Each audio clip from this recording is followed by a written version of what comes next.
Dominique Tapie, qui vient de publier Bernard, la fureur de vivre, s'est confié sur la sortie de prison de Bernard Tapie en 1997 et sa peur d'idées suicidaires.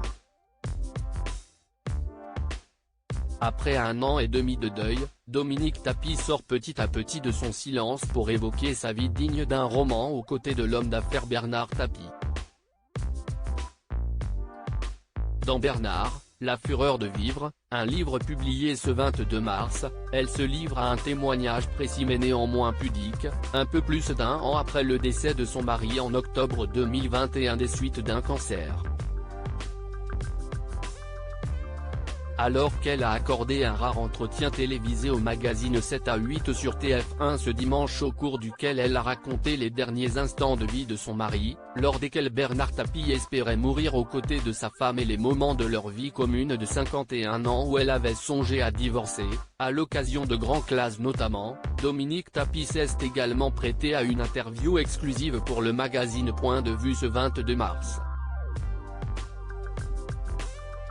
6 mois de prison ferme. Elle qui accumule des dettes d'un montant astronomique envers l'État laissé par son mari a raconté sa rencontre avec celui qui était et restera un homme de défi toute sa vie alors qu'elle était très bourgeoise, ses succès au point de devenir propriétaire de l'Olympique de Marseille, patron d'un groupe coté en bourse, ministre, député français puis européen jusqu'à sa chute en 1997.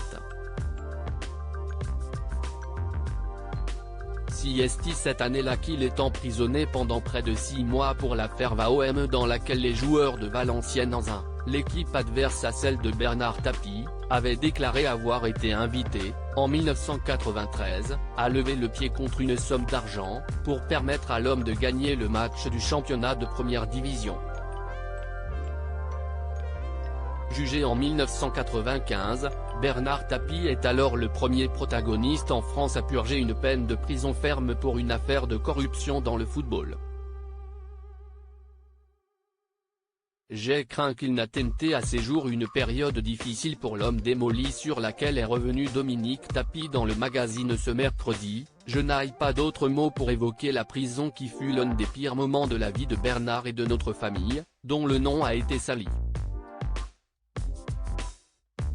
Ma fille, Sophie, était née en 1988, avec un papa ministre, flamboyant, et 7 ans plus tard, il était détenu comme un vulgaire criminel, à la santé, puis à l'UIN, en passant par les Baumettes.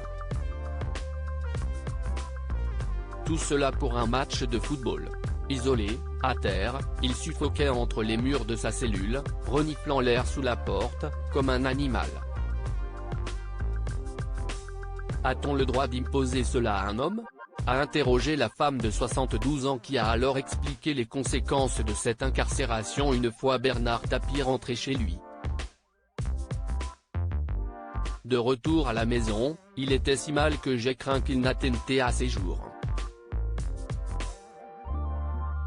J'ai caché son revolver. Quelques mois plus tard, il m'a avoué qu'il y avait pensé.